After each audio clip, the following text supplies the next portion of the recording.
Moral Imaginations. This is a project and a topic that is very close to my heart and has been for the last year, but especially in the last 3 months. It's been extraordinary. It's really kind of gained momentum and started to take on a life of its own. And it's been actually quite bewildering at times, because it sometimes feels like it's leading me, and it's not very respectful of time and schedule and conflicting projects and situations and deadlines. So but I think that's what's meant to happen. But I'm going to speak to you a little bit. Hopefully, I'm going to try and time myself to be less than 20 minutes, because the second half of this is going to be practice-based and an actual experience of what moral imaginations is and what the kind of practices and methodologies we've been experimenting with. I put these slides together today, and they're quite intuitive, and they're just images that came to my mind, and I hope you enjoy it. Okay. So that song that we just started with is called Growing Older Together.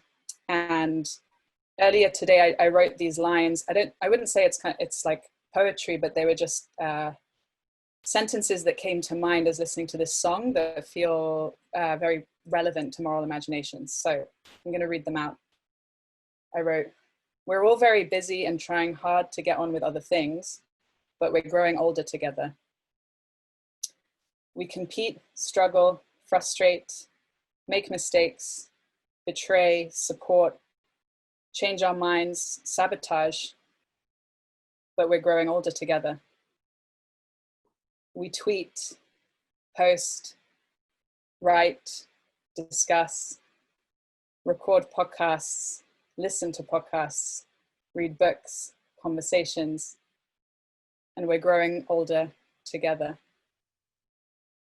And throughout all of this, we have an assumption that the world will exist in the future, that the things we record on podcasts and Twitter and the books we will write and the books that will be written will exist in the minds of the future ones, that someone will be listening and learning from us.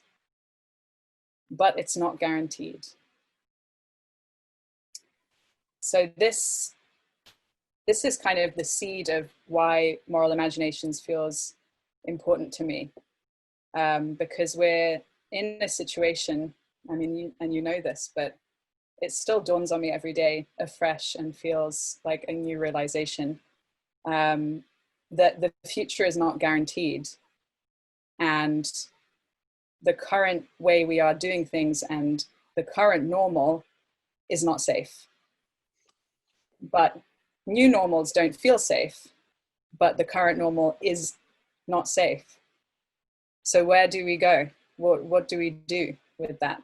How do we start to occupy new spaces outside of the current normal in a way that can be playful, heart-based, full of grief, full of love, full of courage?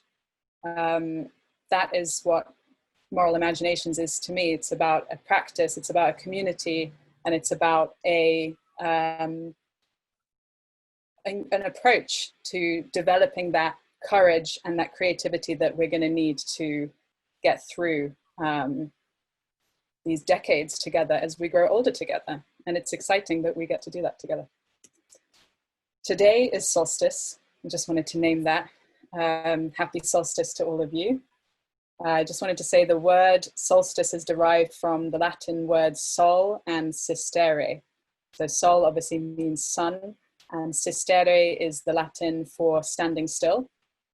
And so it's the point of the year where the days have been getting longer, and now there's a turning point, and now they're getting shorter. And I like that image because it's like if we're moving in a direction, like the days are getting longer, the moment where they start to get shorter, there's a tiny moment of pause. That's how all changes of direction happen.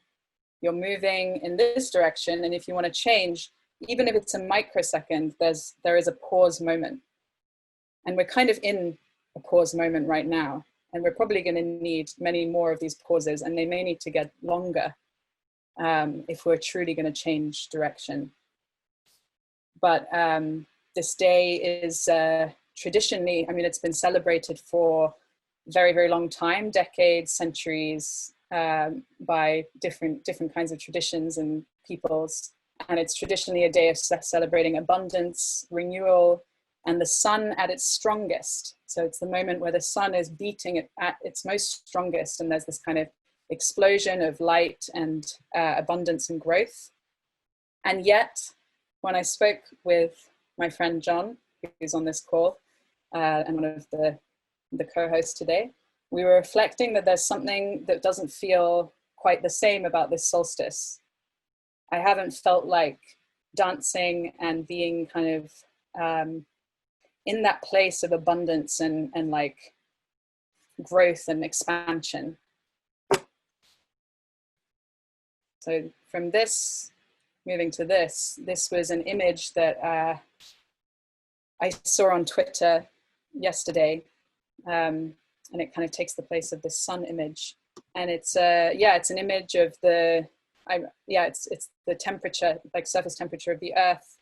And currently, in the Arctic, the temperatures are like above 20 degrees above their usual temperature, and like the implications for melting, like melting ice and the kind of feed forward loops is really scary. And there's just something about that today is the day when the sun is shining strongest, and usually it's a celebration, but in this current context, it is not a celebration, but it is also a celebration. We're in these like weird paradoxes where we're kind of both breathing and celebrating, and we're valuing the kind of simple things and the old traditions, and yet we're going to need new traditions, and we're going to need to change a lot of things, and there's this kind of meltdown moment, and we really need each other through that. I don't think I've ever felt like community and kind of safe spaces to play and experiment and be there for each other and allow each other to just transform and melt and kind of change identity. Like I feel like it's one of the most important things of this time.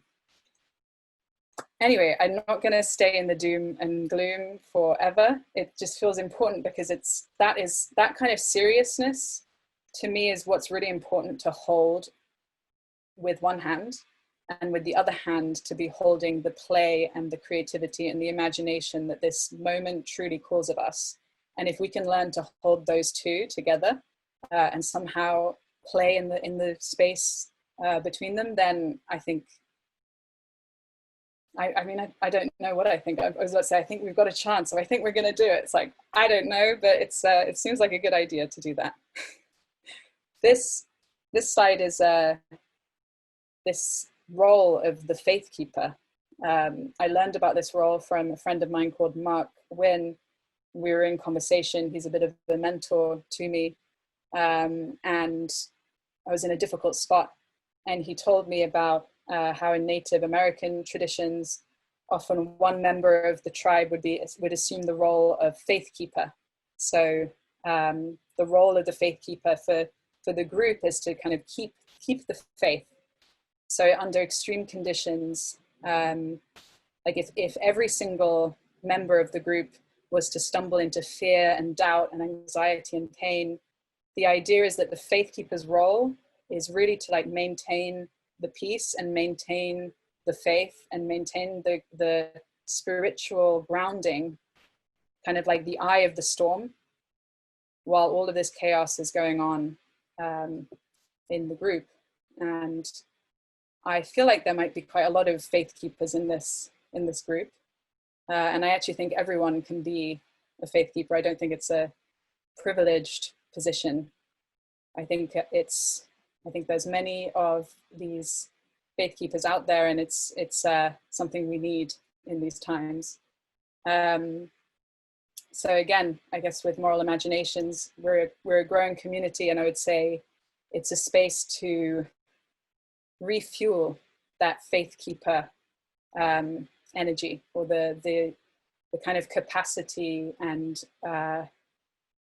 inner resource to keep the faith in these coming times.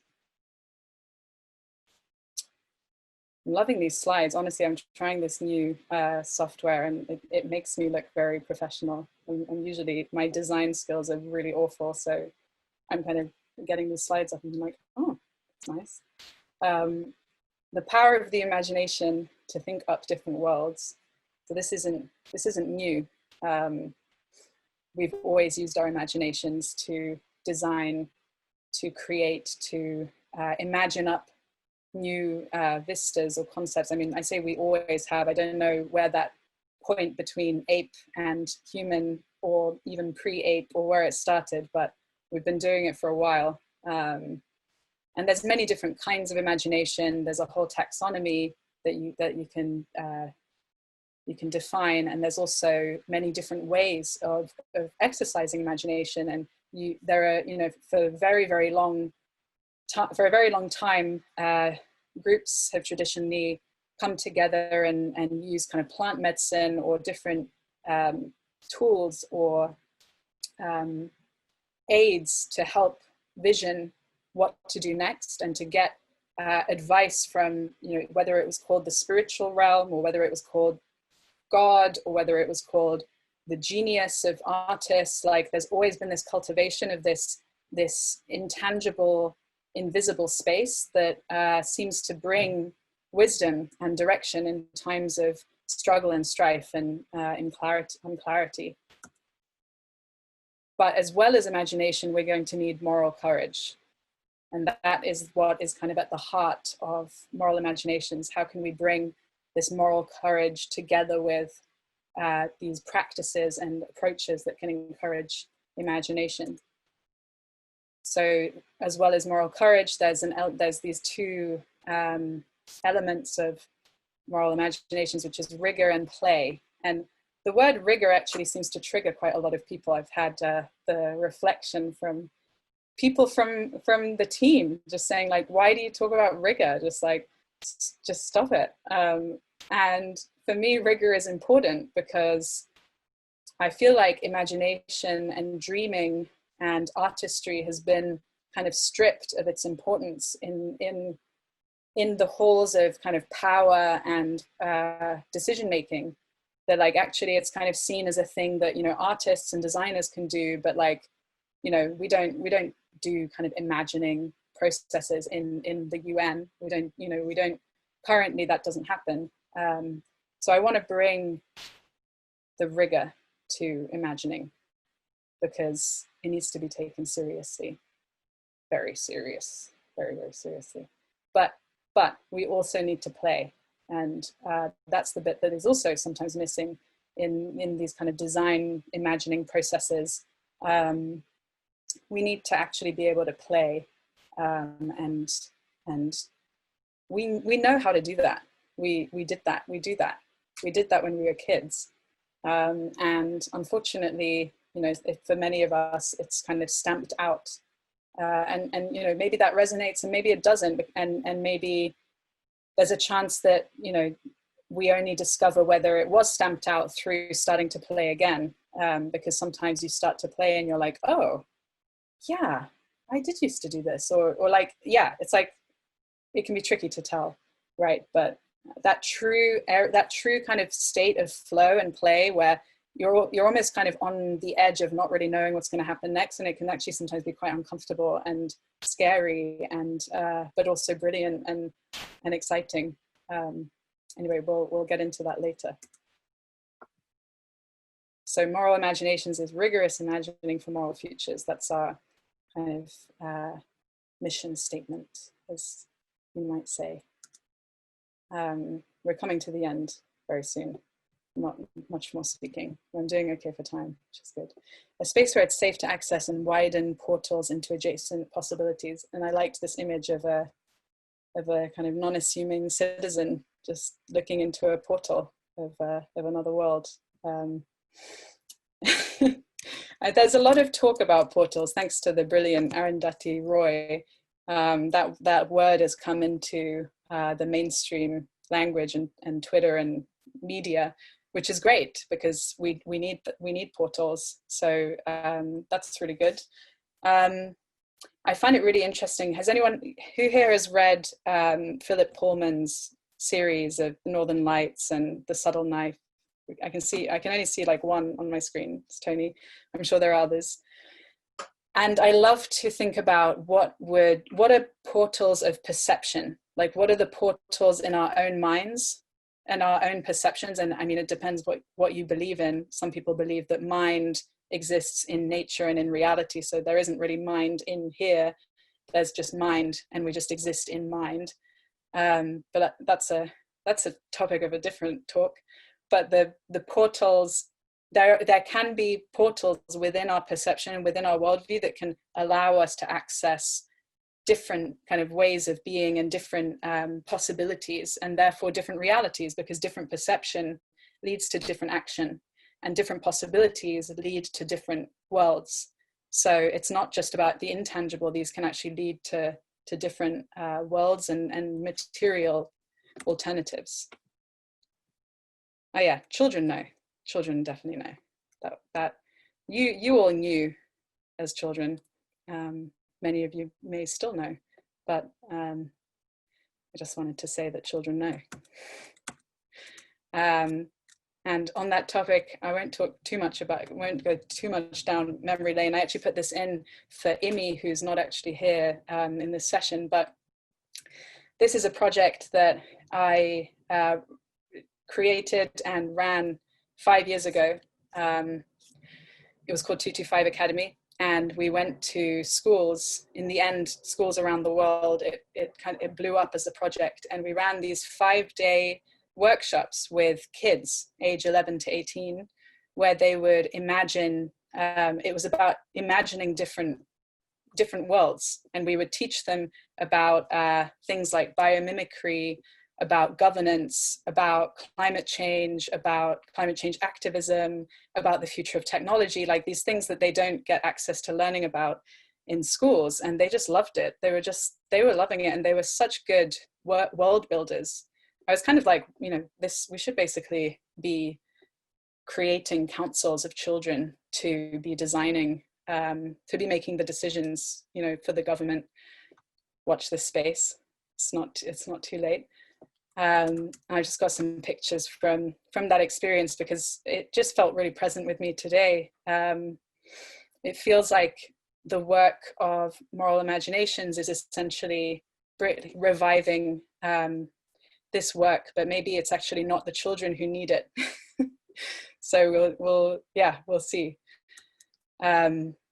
These were two screenshots of the whiteboard of one of the lessons I was giving, one of the workshops I was giving, and the kids were just like totally getting all of it. It was just extraordinary. We were talking about like systems of inequality, and they were just like, yeah, habitat destruction and like poverty, and like, like you can see on the whiteboard. And it's just, I think we just so often underestimate how much kids just get it already. We don't really need to teach them very much. And like, I think school is completely wrong. I mean, anyway. And on the right, you can see the whiteboard of the session of like, what will the future look like? And so we brainstormed kind of negative and positive, and yeah, kids make great futurists, honestly. I almost feel like our job as adults should be to be trying to re-access what we already knew, because maybe actually it's just a kind of downward slope, and our work as adults is just to try and stay like, like try and stay fit, because the fitness starts to go down in terms of imaginations and futures. Okay, would like to stop talking soon. It's funny when you make slides and then you're kind of like, I'm kind of done, but there's still a couple of slides to do. So this is just a little picture of us running this 225 Academy in Birmingham, which just felt so like going a full loop, because obviously Civic Square and all the brilliant work that you guys are doing is rooted in Birmingham. And this is actually where this project started. My co-founders were both from Birmingham, and wanted to bring this kind of radical imaginations to their hometown of Birmingham. So just a little like memory of that. And I'm just very excited to be collaborating with Civic Square and excited to see where that goes. I think I'm not going to say too much about this, but part of Moral Imaginations is very much focused on how we get in touch with our future selves. Like, who do we want to be? And how do we build that relationship between ourselves right now and ourselves in the future and future generations? So yeah, it's an invitation to all of you. Come and play with us and come and refuel with us. We run these 6-week spaces to practice moral imaginations together and build community and experiment and create new ways of doing all of this.